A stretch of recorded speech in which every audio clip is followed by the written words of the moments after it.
ये है मिस्टीवर्स स्टोरी, जहां हर कहानी में छुपा है रहस्य, जहां किस्मत खेलती है अपना खेल और जहां एक साधारण इंसान बन सकता है असाधारण। तो तैयार हो जाइए, क्योंकि अब शुरू होती है गरीब से करोड़पति सुपर फाइटर की रहस्यमयी कहानी। रिया को जैसे ही पता चला कि सूर्या उसे डिवोर्स देने वाला है वो जोर जोर से रोने लगी। उसके रोने की आवाज़ सुनकर रेणुका और प्रेरणा भाग कर आए।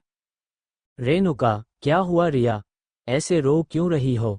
रिया, मम्मी, सूर्या मुझे डिवोर्स देने वाला है। उसने मुझे सारे गिफ्ट्स, कार और बाकी सब लौटाने के लिए कहा है। ये सुनकर रेणुका और प्रेरणा दोनों के होश उड़ गए और दोनों अपना मतलब देखकर दुखी हो गई। प्रेरणा, ओह नो मम्मी, अगर जीजू ने दीदी को डिवोर्स दे दिया तो मेरा क्या होगा? मुझे जॉब कैसे मिलेगी? रेणुका, अरे प्रेरणा, जॉब तो मिल जाएगी कैसे भी, पर तब तक हमारा खर्चा कौन उठाएगा? रिया भी तो कोई जॉब नहीं करती। रिया, आप दोनों को अपनी पड़ी हैं। मेरा सोचिए, एक ही महीने में 2-2 डाइवोर्स हो जाएंगे मेरे। सबको लगने लगेगा मुझ में ही कोई खोट है। रेणुका, पर रिया ऐसा हुआ क्या जो सूर्या डिवोर्स की बात कर रहा है? तूने कुछ किया क्या? सूर्या को जरूर किसी बात से नाराज कर दिया होगा। रिया, ओफो मम्मी, आपको भी मेरी गलती नजर आ रही है। मैंने कुछ नहीं किया, पता नहीं अचानक से सूर्या को क्या हो गया। रेणुका, कोई बात नहीं रिया, मैं सूर्या से बात करूंगी, और वो फिर भी नहीं माना तो हम एलिमनी में उससे उसकी 50% प्रॉपर्टी मांग लेंगे। अक्ल खुद ब खुद ठिकाने आ जाएगी उसकी। चल अब रोना बंद कर। रेणुका और प्रेरणा वहां से चले गए, पर रिया के चेहरे पर टेंशन साफ झलक रही थी। कुछ तो था जो उसने सबसे छिपाया था। रिया अपने आप से बोली, अब कैसे बताऊं आपको मम्मी, कुछ नहीं मिलेगा हमें। उल्टा ये डिवोर्स हुआ तो हम सड़क पर आ जाएंगे। यहाँ डिवोर्स की बात से रिया परेशान थी और वहाँ अभय राज का सिर फोड़ने के बाद मजे से सड़कों पर घूम रहा था। रास्ते में एक इंटरनेट कैफ़े देखकर गेम खेलने के लिए वो उसके अंदर चला गया। वो एक केबिन लेने से पहले जैसे ही अपना कार्ड स्वाइप करने लगा तभी पीछे से एक लड़की की आवाज़ आई। अंकिता, तुम यहाँ गेम नहीं खेल सकते। अभय पीछे मुड़ा तो देखा कि वहाँ अंकिता खड़ी थी। अभय, क्यों? इंटरनेट स्लो है क्या यहाँ? अंकिता, जी नहीं, इंटरनेट बहुत अच्छा है यहाँ का। बस मैं नहीं चाहती कि तुम मेरे इंटरनेट कैफ़े में आओ। निकलो यहाँ से। अभय, ओह, तुम्हारा इंटरनेट कैफ़े अंकिता, फिर तो तुम्हारी बात माननी ही पड़ेगी। वैसे तुम्हें मुझसे दिक्कत क्या है? अब तो तुम्हारी फ्रेंड ने खुशी खुशी मुझसे एंगेजमेंट भी कर ली है। तुम सानिया को बिल्कुल बहन जैसा मानती हो, तो लॉजिकली मैं तुम्हारा जीजा हुआ। अंकिता, पता नहीं उस स्टुपिड लड़की को क्या हुआ जो तुमसे एंगेजमेंट कर ली। अच्छा खासा मौका था तुमसे पीछा छुड़ाने का, पर पता नहीं उसे ऐसा क्या पता चला कि अपना डिसीजन एंड मोमेंट पर बदल दिया। मुझे भी नहीं बता रही, बोल रही है टाइम आने पर सब समझ आ जाएगा, पर मुझे तुम पर बिल्कुल भी ट्रस्ट नहीं है। इससे पहले कि कुछ कर दूं, तुम जाओ यहाँ से। अभय को अब यकीन हो गया कि सानिया उससे कुछ छिपा रही है, पर क्या? वो ये सोचते हुए बाहर निकल ही रहा था कि तभी उसे नीचे के फ्लो से एक जोरदार आवाज आई, और फिर कुछ लोगों के एक साथ सीढ़ियां चढ़ने की। जो ग्रुप ऊपर आ रहा था उसमें सबसे आगे जतिन कपूर था, और उसके साथ एक 50 साल का आदमी था जिसका चेहरा सूजा हुआ था। ऐसा लग रहा था जैसे उसे बहुत मारा गया है। उन्हें देखकर अभय जरा साइड में हो गया। अंकिता, जो जानती थी कि जतिन कपूर वहां कोई सीन क्रिएट करने आया है, अभय को साइड में होता देख बड़बड़ाए। अंकिता, डरपोक कहीं का। जतिन कपूर, कल मेरे क्लब में तू ही थी ना जिसने मेरे अंकल शेखर कपूर को मारा था? अंकिता, हाँ, तेरे बुढ़े अंकल को जवानी चढ़ी थी, शराब पीकर मुझे छेड़ रहा था, तो दिखा दी इसे इसकी औकात। शुक्र मना कि ये अब तक जिंदा है। अंकिता से पहली बार मिलकर ही अभय को समझ आ गया था कि अंकिता एक अच्छी फाइटर है, पर वो किसी की ऐसी हालत भी कर सकती हैं। उसे ये देखकर हैरानी हो रही थी और खुशी भी, लेकिन अंकिता के जवाब से जतिन कपूर को गुस्सा आ गया था। जतिन, तुझे इसकी कीमत चुकानी पड़ेगी लड़की, और वो मैं तेरा ये इंटरनेट कैफ़े तोड़कर वसूल कर लूँगा। अंकिता, ठीक है, मैं कॉम्पनसेट करने के लिए तैयार हूँ। कितने पैसे चाहिए तुम्हें? जतिन, तू तो बहुत जल्दी मान गई। मुझे लगा था एक्शन होगा, ड्रामा होगा। गुड गर्ल, पर कॉम्पनसेशन में मुझे पैसे नहीं चाहिए। मेरे अंकल के साथ तुझे एक रात बितानी होगी, फिर तू भी सलामत रहेगी और तेरा कैफे भी। ये सुनकर अंकिता ने गुस्से से अपनी मुट्ठी भींच ली। अभय साइड में खड़ा, बिना कुछ रिएक्ट करे, सब देख रहा था। अंकिता, लगता है तेरे अंकल की जैसे तेरी भी 2-4 हड्डियां तोड़नी पड़ेगी, क्योंकि तूने जो बात कही ना, मुझे बिल्कुल अच्छा नहीं लगा। ये सुनकर जतिन कपूर का गुस्सा 7वें आसमान में पहुंच गया। उसने एक चेयर उठाई और एक वेंडिंग मशीन पर दे मारी। शोर से घबराकर सभी लोग भागकर कैफे से बाहर चले गए, और जतिन कपूर का इशारा मिलते ही उसके आदमियों ने अंकिता को घेर लिया और उस पर हमला कर दिया। कुछ देर तो अंकिता लड़ती रही, लेकिन ट्रेन फाइटर्स के सामने ज्यादा देर टिक पाना उसके लिए मुश्किल हो गया था। उन्होंने अंकिता के हाथ कसकर पकड़ लिए, और फिर शेखर कपूर अंकिता के बिल्कुल नजदीक आकर खड़ा हो गया। शेखर कपूर, कल ही तेरी इसी हॉटनेस को देखकर ही तुझ पर दिल आया था मेरा। अभी भी तेरे पास मौका है, मुझे खुश कर दे, ये मामला यही सुलझ जाएगा। ये कहकर शेखर कपूर ने अंकिता की कमर को कसकर पकड़ लिया, और गुस्से में अंकिता ने उसके मुंह पर थूक दिया। शेखर कपूर ने एक जोरदार तमाचा अंकिता के गाल पर लगा दिया और उसके साथ जबरदस्ती करने लगा। अभय, अगर लड़की अपनी मर्जी से तुम्हारे साथ जाना चाहती तो मैं बीच में बिल्कुल भी नहीं बोलता, लेकिन यहाँ जबरदस्ती होती देखकर चुप नहीं रह सकता मैं। आवाज सुनकर सभी ने पीछे पलट कर देखा। तभी पिलर के पीछे से निकलकर अभय आगे आया। अंकिता उसे वहां देखकर हैरान थी, क्योंकि उसे लगा था कि भागने वालों में सबसे आगे अभय ही होगा, पर वो न केवल वहां रुका हुआ है बल्कि कुछ बोल भी रहा है। जतिन उसे वहां देख पहले तो चौंक गया, लेकिन फिर एक डेविल स्माइल देकर बोला, जतिन, बहुत अच्छा हुआ कि तू यही मिल गया। उस दिन का बदला लेना बाकी है तुझसे। आज तो तुम दोनों का एक साथ ही गेम बजाता हूँ। शेखर कपूर, जतिन कौन है ये लड़का जो तेरे सामने इतना बोलने की हिम्मत कर रहा है? जतिन, अभय नाम है इसका। मेरे 2 आदमियों को मारकर खुद को 30 मार खा समझ रहा था। शेखर कपूर, क्या बात है, आज 2 लोगों पर एक साथ हाथ साफ करने को मिलेगा। अंकिता, अभय, तुम यहाँ से जाओ और जल्दी से सानिया को कॉल करो और कहो कि विशाल अंकल को हेल्प के लिए भेजे। शेखर कपूर, ओह, तो तुम दोनों विशाल राठौड़ को जानते हो, पर वो अभी तुम्हारी मदद नहीं करेगा क्योंकि पहले मारपीट इस लड़की ने शुरू की थी। ऐसे में विशाल राठौड़ भी कुछ नहीं कर सकता। अब तुम दोनों को कच्चा चबा जाऊंगा मैं, और इस लड़की की तो हड्डियां भी नहीं छोड़ूंगा। अभय शेखर कपूर की आंखों की हैवानियत देखकर ही समझ गया था कि वो कितना खूंखार आदमी है। उसके लिए मर्डर और रेप कोई बड़ी बात नहीं होगी। कल शायद नशे में था, इसलिए अंकिता का कुछ नहीं बिगाड़ पाया। अभय, चल ठीक है, तो फिर ये भी ट्राई कर लेते हैं। अभय अंकिता का हाथ पकड़कर खड़े हुए दोनों आदमियों के पास गया। अभय, बहुत तमीज से बोल रहा हूँ, लड़की का हाथ छोड़ दो, वरना अपने हाथ से छुटकारा दिलवा दूंगा। शेखर कपूर, डायलॉग मारना बंद कर और मुझसे बात कर। अभय, तुम्हारा भी नंबर आएगा चचा, डोंट वरी। ऐसा कहते ही अभय ने अंकिता का हाथ पकड़कर खड़े एक आदमी का हाथ पकड़कर इतना जोर से दबाया कि वो दर्द से चीख पड़ा और उसके हाथ से अंकिता का हाथ अपने आप छूट गया। ये देखकर अंकिता ने अपने घुटने से दूसरे आदमी को पेट में मारा। वो आदमी अपना पेट पकड़कर नीचे बैठ गया। जतिन कपूर की आंखों से अंगारे बरस रहे थे। जतिन कपूर, उस दिन तो तेरे सामने मैंने घुटने टेक दिए थे अभय, पर आज तेरे घुटने न तोड़ दिए तो मेरा नाम भी जतिन कपूर नहीं। अंकिता आज एक अलग ही अभय को देख रही थी, वो अभय जिसमें डर नाम की फीलिंग ही नहीं है। अंकिता अभय के रिएक्शन का बेसब्री से इंतजार कर रही थी। जतिन आगे बढ़ा और पूरी ताकत लगाकर अभय को मुक्का मार दिया। अभय ने बीच हवा में उसकी मुट्ठी पकड़ी और उसका हाथ मरोड़ दिया। फिर उसे इतना जोर से मारा कि जतिन बार टेबल पर मुंह के बल जाकर गिरा उसके 2 दांत टूटकर बाहर निकल गए और मुंह से खून बहने लगा। जतिन कपूर ने अपने आदमियों को अभय पर हमला करने के लिए कहा, लेकिन वो कुछ कर पाते उससे पहले शेखर कपूर चिल्लाया।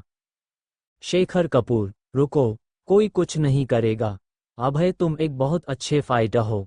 मेरी लड़ाई वैसे भी तुमसे नहीं है, इसलिए मैं बात आगे नहीं बढ़ाना चाहता। हम सब यहाँ से जा रहे हैं। जतिन चौंक कर बोला, अंकल, ये आप क्या कह रहे हैं? आप इसके सामने हार मान रहे हैं?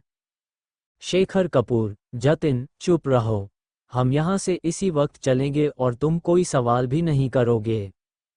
सब बाहर निकलने लगे तभी अभय बोला, पहले जो नुकसान है उसकी भरपाई तो करो।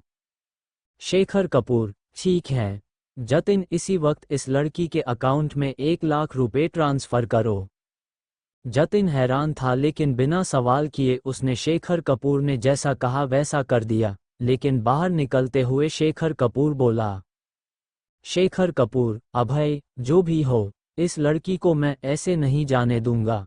अगर इसे बचाना है तो अगले 24 घंटे इसके साथ ही रहना।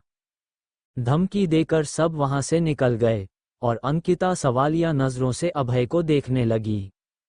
अंकिता, तुम हो क्या चीज यार? उस दिन तो रात को डरकर भाग गए थे और आज लोगों के मुंह तोड़ रहे हो। मुझे बिल्कुल विश्वास नहीं हो रहा कि तुम उस दिन वाले अभय हो। अभय, मैं भागा नहीं था, ये देखने गया था कि घर के अंदर भी कोई है क्या। अंकिता, ओह, इसीलिए अंदर एक टाइल टूटी हुई थी। पर ये डुअल लाइफ का नाटक क्यों? अभय, वो एक सीक्रेट है। एंड आई होप मैंने आज तुम्हारी हेल्प की है, इसलिए तुम सानिया को कुछ नहीं बताओगी। अंकिता, ठीक है, पर मेरी हेल्प करके तुमने अपने लिए मुसीबत खड़ी कर ली है। जतिन और उसका बुढ़ा अंकल तुम्हें छोड़ेगा नहीं। अभय, तुम उसकी चिंता मत करो, पर अभी तो उसने धमकी दी है तो मुझे लगता है तुम्हें 24 घंटे मेरे साथ ही रहना चाहिए।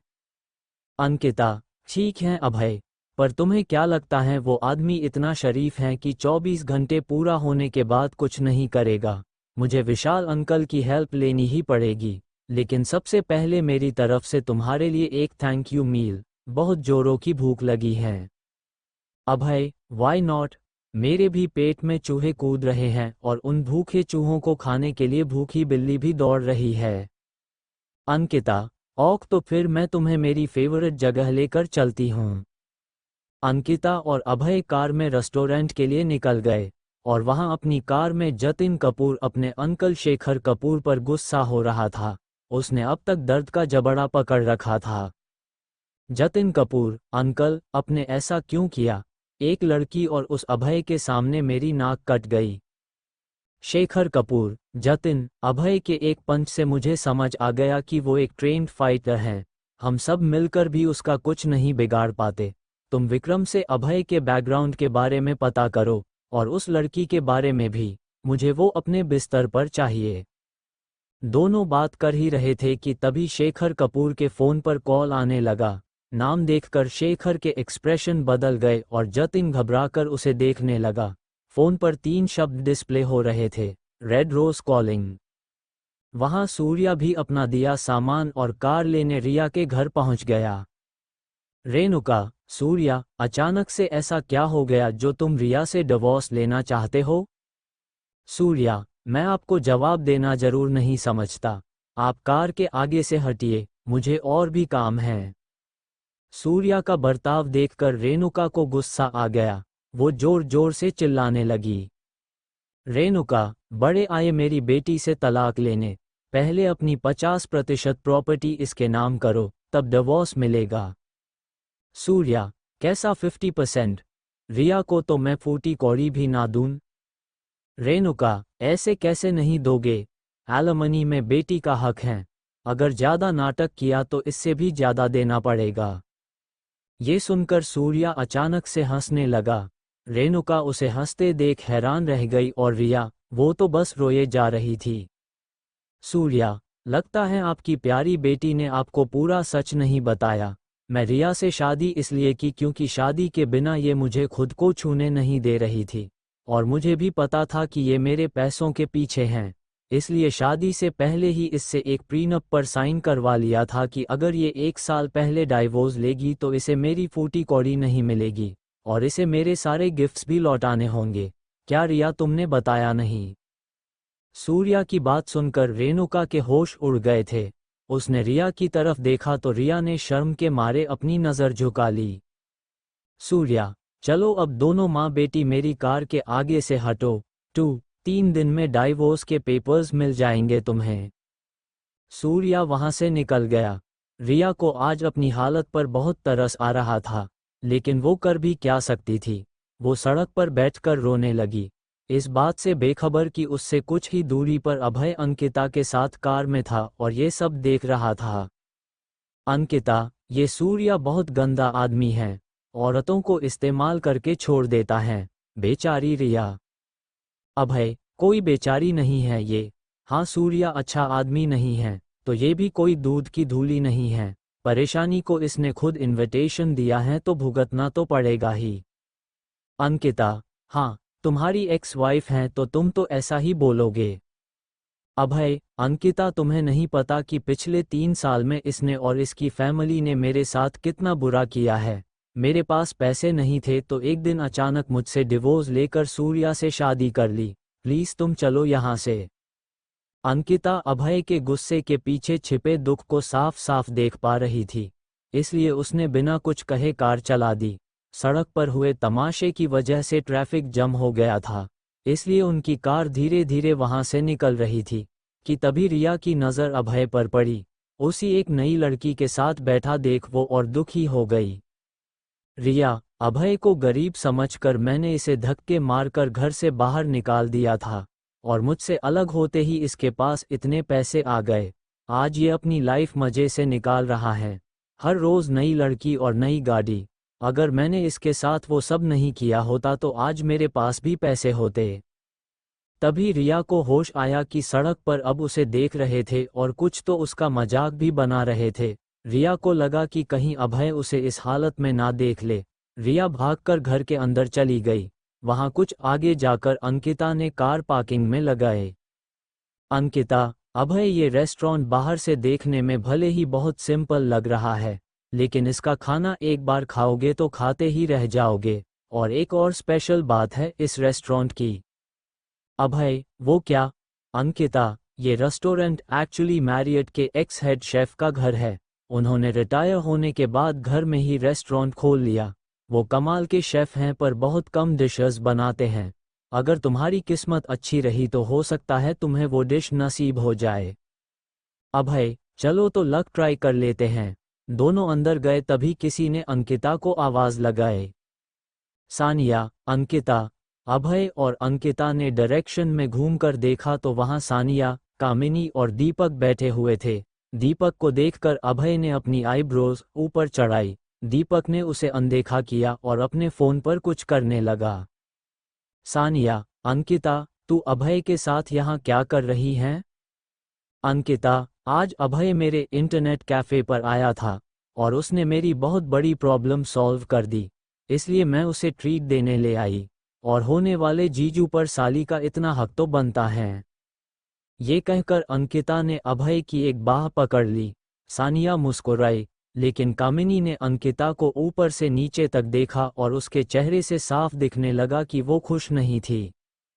तभी दीपक ने अपने फोन से अपनी लोकेशन भेजकर किसी को मैसेज किया, अभय यहाँ है। रिया का रोना धोना अब तक चल रहा था। रेणुका उसे कुछ खिलाने की कोशिश कर रही थी कि तभी अचानक से रिया बोल पड़ी, मम्मी, मुझसे बहुत बड़ी गलती हो गई। रेणुका, उस कॉन्ट्रैक्ट पर साइन करके गलती तो तुमने की है रिया, लेकिन अब जो हो गया सो हो गया। तुम सुंदर हो, जवान हो, तुम्हें कोई भी लड़का पसंद कर लेगा। सूर्या गया तो जाने दो। रिया, मम्मी, मैं सूर्या की बात नहीं कर रही थी। मुझे एहसास हो गया है कि मैंने अभय को डिवोर्स देकर बहुत बड़ी गलती कर दी। इस बात पर रेणुका हैरानी से रिया को देखने लगी। रेणुका, तेरा दिमाग तो खराब नहीं हो गया रिया? अभय जैसे फटीचर से पीछा छुड़ाने को तू गलती बोल रही है? वो तो तेरे पापा की वजह से उसे इतने सालों तक झेला हमने। रिया, मम्मी, अभय फटीचा था लेकिन उसने कभी मेरी इंसल्ट नहीं की थी। और देखा ना आपने, अभय अब कितना पैसे वाला हो गया है। अगर उसे डिवोर्स नहीं दिया होता तो सब कितना अच्छा होता। प्रेरणा, हाँ मम्मी, रिया दी बिल्कुल सही बोल रही हैं। अगर अभय अभी भी इनका हस्बैंड होता तो मुझे यूं जॉब से नहीं निकालता और हो सकता है उस मनोज की जगह मैं HR हेड होती और मामा की डील भी कैंसिल नहीं होती। रेणुका, बात तो तुम दोनों की ठीक है रिया और प्रेरणा, लेकिन अब क्या कर सकते हैं? रिया, मम्मी, मैं अभय से फिर से शादी करूंगी। प्रेरणा, पर दी, अभय की उस सानिया राठौड़ से एंगेजमेंट हो चुकी है, वो अब आपसे शादी क्यों करेगा? रिया, जरूर करेगा। अभय को मुझसे शादी करनी ही पड़ेगी। एक तरफ रिया अभय को दोबरा से पाने की साजिश रच रही थी और दूसरी तरफ अभय को दीपक ने एक चैलेंज दे दिया था।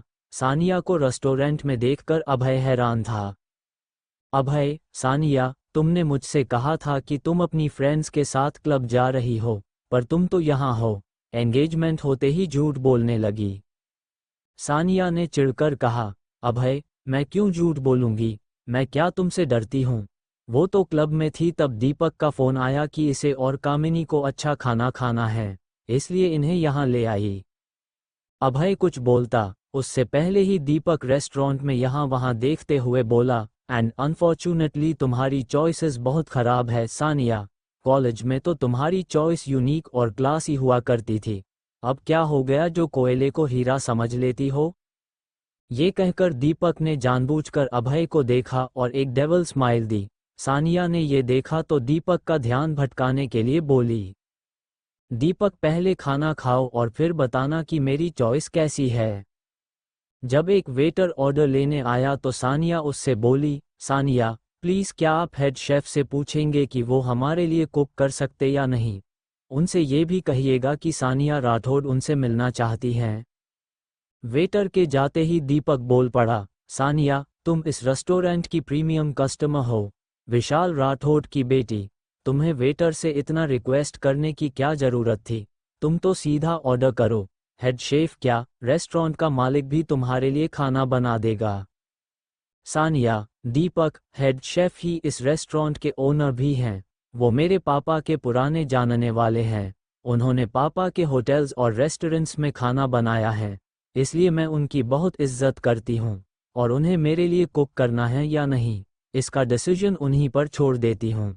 हम किसी को कोई काम करने के लिए मजबूर नहीं कर सकते। दीपक, सब बकवास हैं।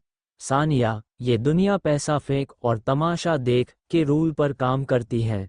हेड शेफ के मुंह पर एक चेक मारो, वो अभी तुम्हारा पर्सनल शेफ बन जाएगा। दीपक की बात सुनकर सभी उसे हैरानी से देखने लगे। भले ही उसका बैंक बैलेंस हाई था लेकिन सोच उतनी ही लो थी। उसके हिसाब से पैसे से सब कुछ पॉसिबल है। कामिनी को दीपक की बात से बेहद शर्मिंदगी महसूस हो रही थी। उसने अभय की ओर देखा जो दीपक को डिस्गस्टिंग लुक्स दे रहा था, लेकिन कामिनी कुछ कह भी नहीं सकती थी। और दीपक, वो चुप होने का नाम ही नहीं ले रहा था। दीपक, सानिया, मुझे ये देखकर बहुत अजीब लग रहा है कि तुम्हारे शहर में ऐसे भी लोग हैं जो तुम्हारी बात नहीं मानते। मेरे शहर में किसी की हिम्मत नहीं होती मेरे सामने कुछ बोलने की। ऐसे अरे गहरे शेफ्स की तो मैं दुकान बंद करवा दूं। तभी हेड शेफ की आवाज़ सुनाई दी, अगर इस रेस्टोरेंट के शेफ्स तुम्हें अरे गहरे लगते हैं तो यहाँ आने की ज़रूरत ही क्या थी? शहर में हज़ारों रेस्टोरेंट हैं, वहाँ जाओ। सभी ने एक बुलंद आवाज़ सुनी तो आवाज़ की डायरेक्शन में देखने लगे। वहाँ हेड शेफ खड़ा था जो लगभग 50 साल की उम्र का होगा। सानिया उसे देखकर बहुत शर्मिंदगी महसूस कर रही थी।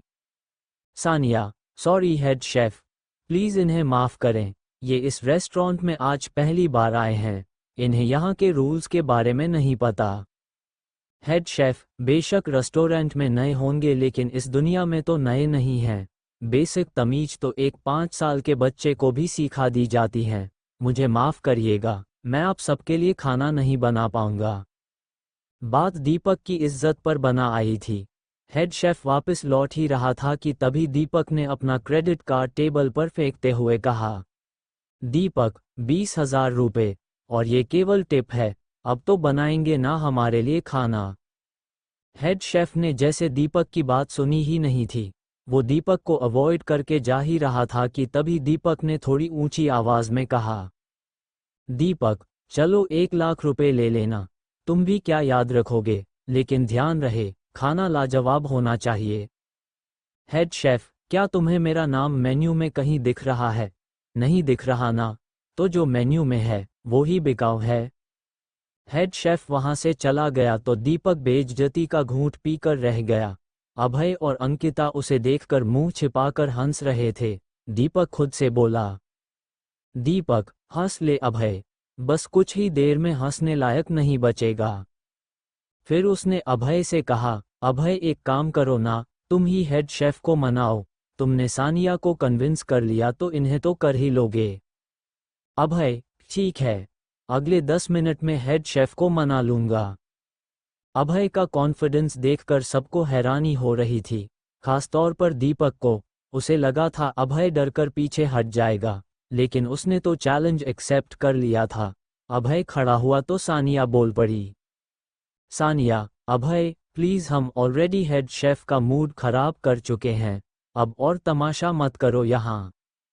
अभय, सानिया, तुम्हारा फियोंसे चैलेंज पूरा नहीं करेगा तो तुम्हें बुरा नहीं लगेगा, प्लीज ट्रस्ट मी। सानिया अभय का ये कॉन्फिडेंस देखकर सोच में पड़ गई थी। अभय हेड शेफ के रूम के बाहर जाकर असिस्टेंट शेफ से बोला, अभय, क्या हेड शेफ से 1 मिनट के लिए मिल सकता हूँ? असिस्टेंट शेफ ने कहा, सर के सोने का वक्त हो गया है, अब वो रूम के बाहर नहीं आएंगे। अभय, देखिए, उनके ही फायदे ही बात हैं। मैंने नोटिस किया कि उनके हाथ काफी कांप रहे थे, क्या उनको कोई प्रॉब्लम है? असिस्टेंट शेफ, खाना बनाते वक्त सर का एक एक्सीडेंट हो गया था, उसमें उन्होंने अपने हाथों की पावर खो दी और अब वो नाइफ तक नहीं उठा सकते। सारे इंग्रेडिएंट्स और रेसिपीज सर तैयार करते हैं और मैं उन्हें फॉलो करता हूँ। अभय, ओह, आप हेड शेफ से कहिए कि मैं उनका हाथ बिल्कुल ठीक कर सकता हूँ, वो पहले की ही तरह अपने हाथ का इस्तेमाल कर पाएंगे। असिस्टेंट शेफ ने चौंक कर कहा, सर अपनी इंजरी दुनिया के बेस्ट डॉक्टर्स और फिजियोथेरेपिस्ट को दिखा चुके हैं, पर आज तक कोई उन्हें ठीक नहीं कर पाया। आप कैसे करेंगे? सर को केवल एक टेक्निक चीज ठीक कर सकती है और हमें नहीं पता वो कहाँ मिलेगी। कुछ अजीब सा नाम है उसका, शायद 13। असिस्टेंट शेफ कुछ बोलने ही वाला था कि तभी अभय बोल पड़ा, Abhay, 13 needles of divine gate. Assistant chef ने चौंक कर कहा, हाँ यही नाम था, पर इसके बारे में आप कैसे जानते हैं? क्या आपको ये टेक्निक आती है? अभय, नहीं नहीं, पर मैं किसी को जानता हूँ जो ये कर सकता है, और यकीन मानिए, हेड शेफ का हाथ बिल्कुल ठीक हो जाएगा। असिस्टेंट शेफ, ओह, आप कह रहे हैं कि आप किसी को जानते हैं जो ये कर सकता है, पर मैं आप पर भरोसा कैसे करूं? अभय, आप तो जानते कि इस टेक्निक के बारे में आम लोगों को नहीं पता होता, लेकिन मुझे पता है, इसका मतलब मैं कोई ऐरा गैरा तो नहीं हूँ। फ्रेंड्स के साथ यहाँ हेड शेफ के हाथों से बना खाना खाना चाहता था। अगर हेड शेफ हमारे लिए खाना बनाने के लिए रेडी हो जाए तो मैं अभी डॉक्टर को बुलाकर हेड शेफ को डायग्नोज करवा सकता हूँ। असिस्टेंट शेफ, ठीक है, मैं अभी सर से पूछकर बताता हूँ। असिस्टेंट शेफ के अंदर जाने पर अभय वापस टेबल पर आकर बैठ गया। सानिया के दिल में कई सवाल चल रहे थे। सानिया, अभय, तुमने ऐसी क्या सीक्रेट बात की है उनसे? और क्या हेड शेफ हमारे लिए कुक करने के लिए मान गए? अभय, तुम सबका तो पता नहीं, पर मैं और अंकिता तो खा ही लेंगे। हम अलग आए थे, तो सब अपना अपना देख लो। सानिया ने अभय को देखकर मुंह बनाया तो दीपक बोल पड़ा, अभय, पागल बनाना बंद करो। मैं 1 लाख रुपए का ऑफर देकर भी उसे कन्विंस नहीं कर पाया, और तुमने 2 मिनट की स्पीच से कन्विंस कर लिया। तुम बस अपनी बातों में फंसाना जानते हो। जेल में रहकर तो माहिर हो गए होंगे इस काम में। दीपक ने आज एक बार फिर सबके सामने जेल का किस्सा छेड़ दिया था। अभय ने अपने गुस्से को संभाला। दीपक, हो गई ना अब बोलती बंद। कामिनी, ऑलरेडी बहुत टाइम वेस्ट हो गया है यहाँ, चलो चलते हैं। दीपक जाने के लिए उठा ही था कि तभी असिस्टेंट शेफ भागता हुआ आया। असिस्टेंट शेफ, हेड शेफ आपके लिए खाना बनाने के लिए रेडी हैं। ये सुनकर दीपक को जैसे एक जोरदार तमाचा लगा। वो कुछ बोलने लायक नहीं बचा था। असिस्टेंट शेफ, मैं और हेड शेफ आपके लिए खाना बना रहे हैं। आप भी अपना प्रॉमिस याद रखिएगा। उद्धरण चिन्ह। अभय ने हाँ में गर्दन हिलाई तो सानिया एक्साइटमेंट में चीख कर बोली, सानिया, ये कैसे किया तुमने अभय? अभय, अभी कुछ देर में खुद ही देख लेना। अभय ने साइड में आकर फोन मिलाया। अभय, हेलो मेहिका, जल्दी से होमली रेस्टोरेंट आ जाओ, यहाँ तुम्हारी बहुत जरूरत है। मेहिका, क्या हुआ अभय? तुम ठीक हो? अभय, ओह हो, केयरिंग फ्लैटमेट, मुझे कुछ नहीं हुआ, पेशेंट कोई और है, और उसका ट्रीटमेंट केवल तुम कर सकती हो। मेहिका गहरी नींद से जागी थी, इसलिए अभय से ज्यादा बहस किए बिना आने के लिए तैयार हो गई। दीपक की नज़र रेस्टोरेंट के दरवाजे पर थी। वो ब्लू स्टार के जिन लोगों का वेट कर रहा था, वो अब तक नहीं आए थे, लेकिन तभी डॉक्टर का कोट पहने और हाथ में एक बैग लिए एक बेहद खूबसूरत लड़की दरवाजे से अंदर घुसी और सीधे अभय के पास आकर रुक गई। सब ये देखकर चौंक गए। अभय, ये डॉक्टर मेहिका हैं, दुनिया की बेस्ट डॉक्टर। ये हेड शेफ के हाथ का ट्रीटमेंट करने यहाँ आई हैं। हेड शेफ इसी शर्त पर हमारे किए खाना बनाने के लिए रेडी हुए हैं। मेहिका ने इस बात पर अभय को घूर कर देखा। उसने मेहिका को शर्त जीतने के लिए वहां बुलाया था, पर वो सबके सामने चुप रही। अभय उसे लेकर हेड शेफ के पास चला गया। हेड शेफ का हाथ देखने के बाद मेहिका बोली, मेहिका, आपका हाथ बिल्कुल ठीक हो जाएगा। ट्रीटमेंट के लिए हमें एक शांत कमरा चाहिए। मेहिका हेड शेफ को लेकर एक रूम में गई और उनका ट्रीटमेंट शुरू कर दिया। अभय इस बीच फिर से टेबल पर लौट आया था। सभी के चेहरों पर ढेरों सवाल थे, और अंकिता ने सवाल पूछ भी लिया। अंकिता, अभय, क्या तुम्हारी फ्रेंड ने शेफ का हाथ ठीक कर दिया? अभय, वो डॉक्टर है अंकिता, रोबोट नहीं। वो ट्रीटमेंट कर रही हैं अभी। 10 मिनट के बाद रूम का दरवाज़ा खुला और असिस्टेंट शेफ भागते हुए अभय के पास आया। उसकी आंखों में आंसू थे। असिस्टेंट शेफ, सर ठीक हो गए। उन्होंने इतने सालों बाद आज नाइफ हाथ से पकड़ा है। आपने कितने बड़ी मदद की है, आप सोच भी नहीं सकते। एक शेफ के लिए हाथ खराब होना मतलब सब कुछ खत्म।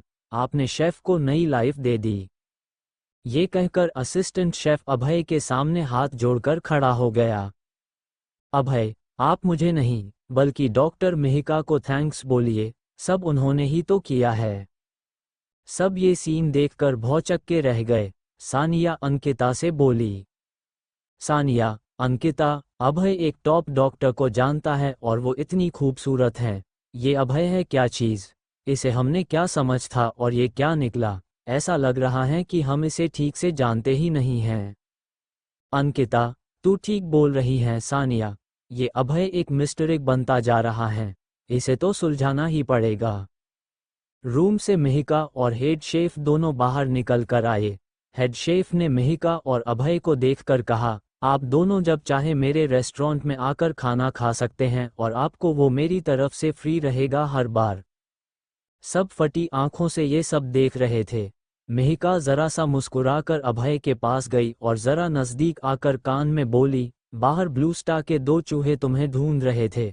उन्हें राज राव ने भेजा था। मैंने अभी तो पिंजरे में डाल दिया है उन्हें। अभय ने सवालिया नजरों से मेहिका को देखा और सोचने लगा, ब्लू स्टार के लोग, उन्हें कैसे पता चला कि मैं यहाँ हूँ? कोई मेरा पीछा भी नहीं कर रहा था, तो क्या दीपक ने उन्हें यहाँ बुलाया था? इसका तो अलग से कुछ करना पड़ेगा। अभय, मेहिका आओ बैठो, हमारे साथ खाना तो खा लो। मेहिका, मुझे भूख नहीं है। तुमने मुझे गहरी नींद में से उठाया है। घर पहुँचो, सारा स्को वही सेटल करते हैं। आज सारा काम तुम ही करोगे। अभय इस लड़की के साथ एक ही घर में रहता है। अभय के बारे में एक और नई बात जानकर सबको एक के बाद झटके लग रहे थे। मेहिका वहां से जा चुकी थी। हेड शेफ ने उन सभी को अपने हाथों से खाना सर्व किया। दीपक की प्लेट में ब्रेड डालते हुए वो दीपक से बोला, तुम्हें अभय को इसके लिए थैंक्स बोलना चाहिए, वरना तुम यहाँ बैठना भी डिजर्व नहीं करते। आज के दिन में दीपक की कई बार इंसल्ट हो चुकी थी, और वो अभय से इसका बदला लेने के लिए बेचैन हुए जा रहा था। तभी कामिनी बोली, अभय, क्या वाकई डॉक्टर मिहिका हर बीमारी का इलाज कर सकती हैं? अभय, हाँ कामिनी, पर तुम क्यों पूछ रही हो? कामिनी आगे कुछ बोल पाती उससे पहले उसकी नज़र दीपक पर पड़ी जो उसे ही घूर रहा था। अभय ने ये देखा तो वो चुपचाप अपना खाना खाने लगा। अभय समझ गया था कि कामिनी की लाइफ में कुछ तो ऐसा चल रहा है जो उसे परेशान कर रहा है। सभी खाना खाकर रेस्टोरेंट से बाहर निकले तो अभय ने अंकिता को खुद का ध्यान रखने के लिए कहा, क्योंकि जतिन और शेखर कपूर उसे ढूंढ रहे थे। और वाकई जतिन और शेखर सब पता लगाने के लिए गैंगस्टर बलबीर कपूर उर्फ बल्लू के घर पहुंच गए थे। और पूरी बात सुनने के बाद बलबीर ने जतिन को खींचकर एक तमाचा लगा दिया। जतिन, अंकल, आपने मुझे क्यों मारा? बलबीर, क्योंकि तुम एक नंबर के बेवकूफ़ हो। जिस दिन अभय ने तुम्हें तुम्हारे क्लब के अंदर घुसकर तुम्हें मारा था, उसी दिन मैंने कहा था कि इसको भड़काना मत, लेकिन तुमने मेरी नहीं सुनी। देखा नतीजा? शेखर, बलबीर, तुम वाकई में अपने भाई और भतीजे की हेल्प नहीं करोगे? बलबीर, तुमने जो किया है, उसके बाद तुम दोनों हेल्प के लायक नहीं हो। एक रीज़न बताओ जिसके लिए मैं तुम दोनों की हेल्प करूं। शेखर ने अपनी शर्ट का स्लीव्स को ऊंचा उठाया और उसे बलबीर के आगे कर दिया। शेखर के हाथ पर एक टैटू देखकर बलबीर की आंखें फटी की फटी रह गई और अचानक ही उसके बोलने का तरीका बदल गया। बलबीर, बोलो क्या करना है शेखर? शेखर, इंटरनेट कैफे वाली लड़की अंकिता चाहिए मुझे। बलबीर, ठीक है, पता करता हूँ, बस कल सुबह तक का टाइम चाहिए। अभय रात को घर वापस लौट रहा था। वो अपनी बिल्डिंग के गेट के पास पहुंचा ही था कि तभी उसे रेड कलर की शॉर्ट ड्रेस पहने रिया दिखाई दी। वो उसी की तरफ आ रही थी। अभय ने उसे अवॉइड करने की बहुत कोशिश की लेकिन रिया भागते हुए उसके पास आई। उसके हाथ में रेड रोजेस का एक बोके था। रिया, अभय रुको, मैं तुम्हारी ही वेट कर रही थी। अभय, क्या काम है रिया? रिया, तुम्हें ये ड्रेस याद है? तुमने मुझे हमारी सेकंड एनिवर्सरी पर दी थी। अभय, तो इसे आज क्यों पहना है तुमने? रिया, अभय, हम इंसानों से तो गलती होती रहती है, लेकिन गलती सुधारी भी तो जा सकती है। ये ड्रेस अपनी गलती को सुधारने के लिए पहनी है। आई नो बहुत लेट हो गया है, लेकिन फाइनली मुझे रियलाइज हो ही गया है कि मैं तुमसे बहुत प्यार करती हूँ। मुझसे फिर से शादी करोगे अभय? ये कहकर रिया बीच सड़क पर घुटनों के बल बैठ गई और बोके अभय की तरफ बढ़ा दिया। रिया सड़क के बीचों बीच हाथों में बोके लिए घुटनों के बल बैठी थी। रिया, विल यू मैरी मी अभय? ये देखकर अभय बहुत अनकंफर्टेबल हो गया। जब उसकी नज़र सड़क पर आते जाते लोगों और सोसाइटी के सिक्योरिटी गार्ड्स पर पड़ी तो उसने देखा कि सब उन्हें ही देख रहे थे। अभय, रिया, ये क्या पागलपन है? सबके सामने क्यों अपना और मेरा तमाशा बना रही हो? मैं तुमसे शादी नहीं करूंगा। सुन लिया मेरा जवाब, अब जाओ यहाँ से। रिया, अभय, ऐसे मत दिखाओ जैसे तुम्हें मुझसे कोई मतलब नहीं है। मुझे पता है दिल ही दिल तुम मुझसे आज भी प्यार करते हो। अभय, रिया, ये तुमसे किसने कहा? रिया, कहने की क्या ज़रूरत है, सब समझ आता है। डिवोर्स के बाद तुम मेरी सोसाइटी के सामने वाली सोसाइटी में ही रहने क्यों आए? अगर प्यार नहीं था तो कहीं दूर रहते ना, और मुझे चिढ़ाने के लिए ही तुमने सानिया राठौर से एंगेजमेंट की। अभय ने अपना सिर पकड़ा और जोर जोर से हंसने लगा। रिया हैरान होकर उसे देख रही थी। अभय, तुम किस ख्याली दुनिया में जी रही हो रिया? मुझे और तुमसे प्यार था लेकिन अब नहीं है, और तुम मुझे पागल बना रही हो। तुम भी किसी प्यार के लिए वापस नहीं लौटी। सूर्या ने अपने असली रंग दिखा दिए हैं इसलिए लौटी हो। रिया, अभय, तुम्हें सूर्या के बारे में कैसे पता? अभय, कल जो सड़क पर तुम्हार फैमिली ड्रामा चल रहा था, वो देखा था मैंने। तुम माँ बेटी यही डिजर्व करती हो, नाउ गेट लॉस्ट। रिया को समझ आ गया था कि जब अभय कल उसे ऐसी हालत में देखकर भी नहीं रुका, इसका मतलब वो वाकई उससे मूव ऑन कर चुका है, लेकिन फिर भी उसने एक बार और कोशिश की। रिया, अभय, तुम तो इतने पत्थर दिल कभी नहीं थे। क्या तुम्हें उस लड़की पर दया नहीं आ रही जो 3 साल तक तुम्हारी पत्नी थी? तुम भी सूर्या की तरह मुझे छोड़ रहे हो। अभय, छोड़ा मुझे तुमने था रिया, और अभी जैसा हूँ वैसा बनाया भी तुमने ही है। तुम्हारे साथ बिताए उन 3 सालों को मैं याद भी नहीं करना चाहता, क्योंकि मेरी लाइफ के सबसे बुरे दिन थे वो। मुझे तुम्हारी शक्ल भी नहीं देखनी, इसलिए अब मुझसे कांटेक्ट करने की कोशिश भी मत करना। अभय ये बोलकर वहां से निकल गया, और रिया बस उसे देखती रह गई। अभय घर पहुंचा तो देखा मिहिका खाना खा रही थी। अभय, तुम तो कह रही थी तुम्हें भूख नहीं है, तुमने झूठ क्यों बोला मिहिका? मिहिका, तुमने देखा नहीं सब लोग कैसे देख रहे थे मुझे? ये सुनकर कि मैं और तुम साथ रहते हैं, तुम्हारी फियोंसे सानिया का चेहरा देखने लायक हो गया था। अभय, तो तुम्हें इससे क्या फर्क पड़ता है? वैसे भी कौन सा हमारी असली एंगेजमेंट हुई है? मुझे लग रहा है सानिया तो केवल एक बहाना है। तुम खुद मुझे सानिया के साथ देखकर जेलस हो रही होगी। सबसे पहले मुझ पर तुम्हारा हक है मिहिका। अभय मिहिका को छेड़ने के लिए ऐसी बातें कर रहा था, और निशाना सही जगह लग भी गया था। Mihika, jealous my foot. एक तो उस छछूंदर से चैलेंज जीतने के लिए तुमने मुझे नींद से उठाकर वहां बुलाया, और अब थैंक्स बोलने की जगह ये उल्टी सीधी बातें कर रहे हो। तुम्हें बिल्कुल शर्म नहीं आती ना? अभय ने भोला सा मुंह बनाकर ना में गर्दन हिला दी। मिहिका, इडियट, एक बात बताओ, वो ब्लू स्टार के 2 आदमी क्यों ढूंढ रहे थे तुम्हें? क्या कांड करके आए हो? अभय, ब्लू स्टार के राज राव ने मुझे अपनी पिटाई करवाने के लिए इनवाइट किया था। चीटर्स हैं वो लोग। सानिया ने मुझे बताया था कि कैसे वो लोग अपना बिजनेस ग्रो करने के लिए उल्टी सीधी चालें चलते हैं। ऐसे लोगों को सबक तो सीखना ही चाहिए। मिहिका, तो क्या सोचा है तुमने फिर? कैसे सिखाओगे उन्हें सबक? अभय, उन्हें बैंकरप्ट करके। मिहिका, क्या इस मिशन में तुम मेरी पार्टनर बनोगी? मिहिका, बिल्कुल भी नहीं मिस्टर अभय।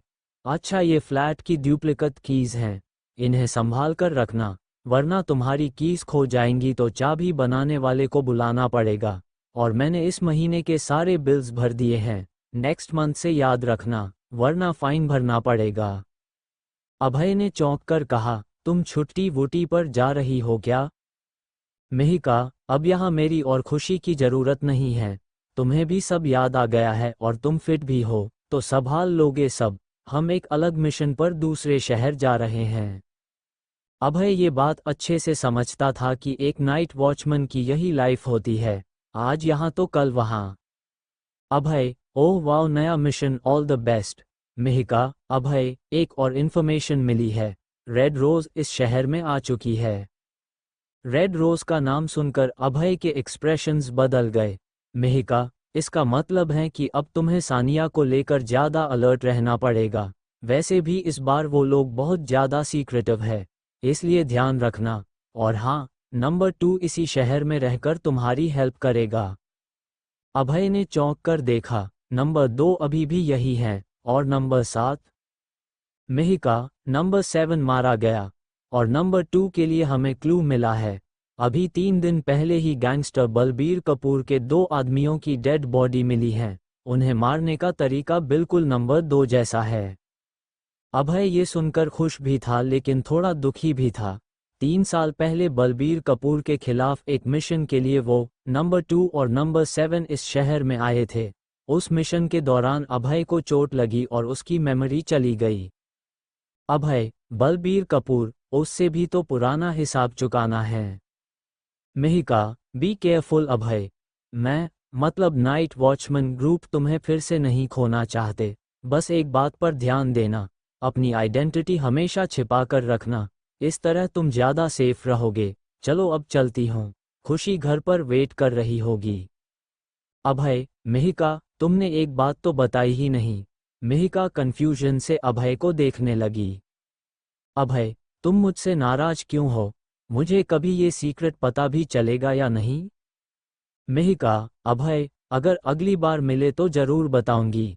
अभय, ओक फाइन, चलो मैं तुम दोनों को एयरपोर्ट छोड़ देता हूँ, इस बहाने खुशी से भी मिल लूंगा। मिहिका ने हिचकिचाते हुए कहा, अभय, हमें लेने के लिए ऑलरेडी कोई नीचे आ गया है, नया नंबर 0। ये सुनकर अभय की भौहें तन गई। नया नंबर 0? अभय ने उसके बारे में सुना था लेकिन उसे देखा नहीं था। उसने मिहिका का बैग उठाया और दोनों बिल्डिंग के नीचे पहुंचे। कार्स की लाइन में एक ब्लैक लैंड रोवर भी खड़ी थी और उसके पास खड़ा था एक 20-21 साल का यंग लड़का। उसने एक टी शर्ट और शॉर्ट्स पहने थे और कान में हेडफोन्स लगा रखे थे। बालों के बीच में रेड और ब्लू कलर की स्ट्रिप्स थी। उसके कैजुअल आउटफिट और फंकी लुक्स को देखकर कोई नहीं कह सकता था कि वो एक फाइटर है। अभय और मिहिका उसकी तरफ बढ़ रहे थे। अभय, इसको ग्रुप ज्वाइन करे कितना टाइम हो गया? मैंने इसे पहले कभी नहीं देखा। मिहिका, तुम जब इंजर्ड हुए थे, ये उससे कुछ दिन पहले ही आया था। तुम शायद मिले नहीं। वैसे इसे 3 साल से भी कम टाइम हुआ है अभी, और नंबर 0 भी बन गया। तुम्हें जेलस फील हो रहा है कि तुम्हारी पोजीशन गई?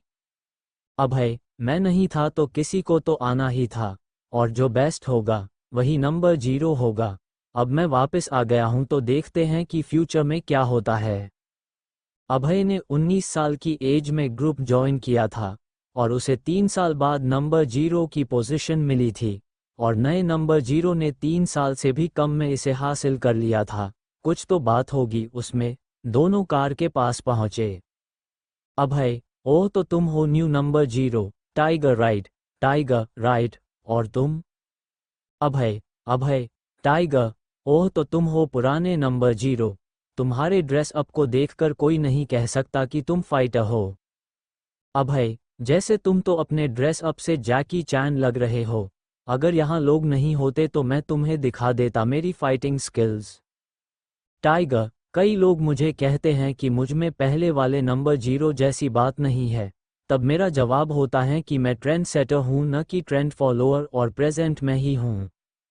अभय, सोच रहा हूं तुम्हारी नई लैंड रोवर का कांच तोड़कर तुम्हें पास्ट, प्रेजेंट और फ्यूचर तीनों एक साथ दिखा दूं। दोनों के बीच बहस बढ़ती देख मिहिका बीच में कूद पड़ी। मिहिका, ओक गाइज, बहुत खेल लिया इंट्रोडक्शन। अभय, अब तुम ऊपर जाओ। और टाइगर, चलो हमें लेट हो रहा है। टाइगर और मिहिका वहां से निकल गए। अभय खुद से बोला, आजकल की जनरेशन में इज्जत घट रही है, कुछ करना पड़ेगा बॉस। अगले दिन अभय सानिया के ऑफिस पहुंच गया। आज से उसे सानिया के असिस्टेंट के तौर पर काम करना था। उसने सानिया के कैबिन का दरवाज़ा खोला और सीधे अंदर घुस गया। सानिया, ओह हेलो, नॉक कौन करेगा? ये ऑफिस है मेरा, तुम्हारी फियोंसे का घर नहीं है। अभय, ओह आई एम सॉरी। सानिया हंसने लगी। सानिया, वंस अ डरपोक ऑलवेज अ डरपोक। तुम्हें डराना कितना आसान है ना। चलो अब चुपचाप मेरे सवालों का जवाब दो। पापा ने तुम्हें सर आंखों पर क्यों बैठा कर रखा है? अभय, 3 साल पहले मैंने उनकी जान बचाई थी।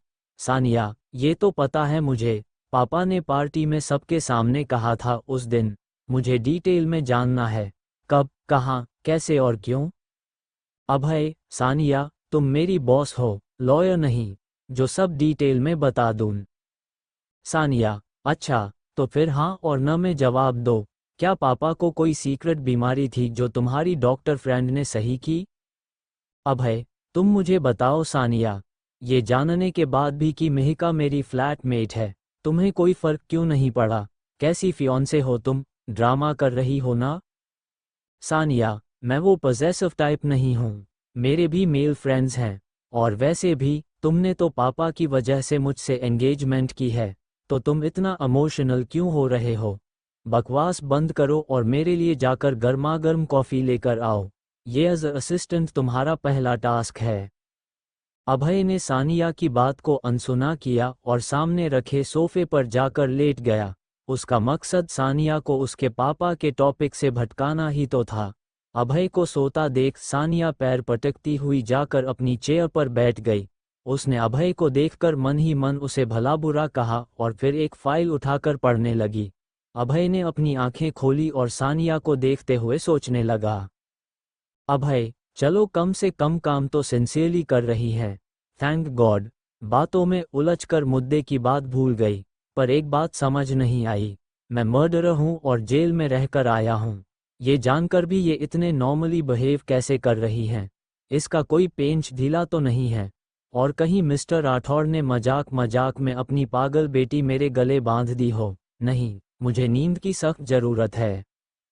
अभय ने अपनी आंखें फिर से बंद कर ली, पर अचानक से उसे ऐसा लगा जैसे उसके पास कोई है। उसने एक झटके में आंखें खोली और उठकर बैठ गया।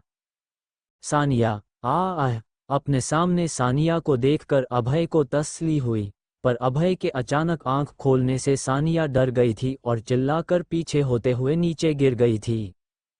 अभय, क्या करना चाह रही थी तुम? मुझे हार्ट अटैक देने का प्लान था क्या? सानिया, मुझे तो तुमने सरप्राइज दिया है जैसे। ऐसे अचानक से उठकर कौन बैठता है? डरा दिया मुझे। अभय, हो गया। अब बताओ यहाँ क्या कर रही थी? सानिया ने अभय को अपना फोन दिखाया।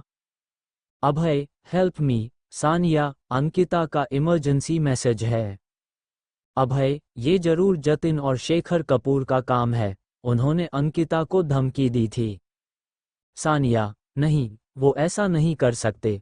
कल अंकिता के कहने पर मैंने पापा से बात की थी और पापा ने बलबीर कपूर से।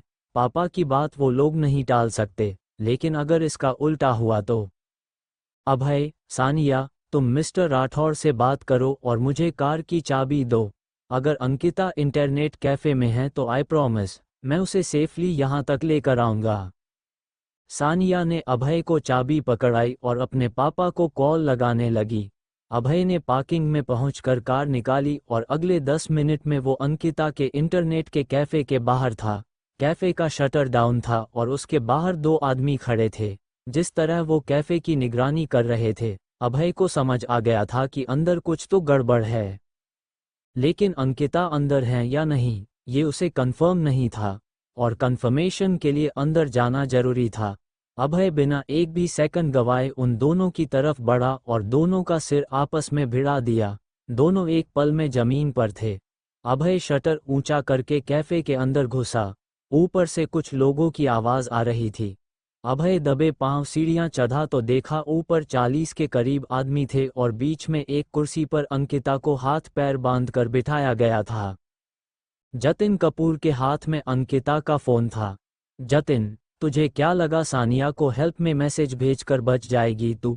भेजना ही था तो उस अभय को भेजती, वो यहाँ आता, फिर उसकी 2-4 हड्डियां मैं तोड़ता। सारा मूड खराब कर दिया।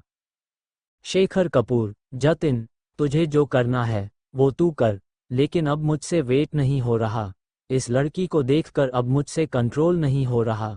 अंदर रूम सजाया है, उस अभय के इंतजार में सब खराब हो जाएगा। उनकी बातें सुनकर अभय ऊपर गया और सबके सामने जाकर खड़ा हो गया। अभय, सुहाग रात की बड़ी जल्दी लगी है तुझे अंकल। चल आज की रात को तेरी आखिरी रात बना देता हूँ। अंकिता, तुम यहाँ क्यों आए हो? अभय, जाओ यहाँ से। जतिन, अब जाने में बहुत लेट हो गया। मैं सोच ही रहा था कि तुझे बिल से कैसे निकालूं। अच्छा हुआ तू खुद आ गया। अभय ने चारों तरफ देखा तो जतिन के आदमी हॉकी स्टिक, चैन, रॉड, पाइप्स लेकर खड़े थे, और साइड में बार टेबल के पास 2 आदमी बैठे थे, शेखर और बलबीर कपूर। बलबीर का फोन लगातार बजता जा रहा था।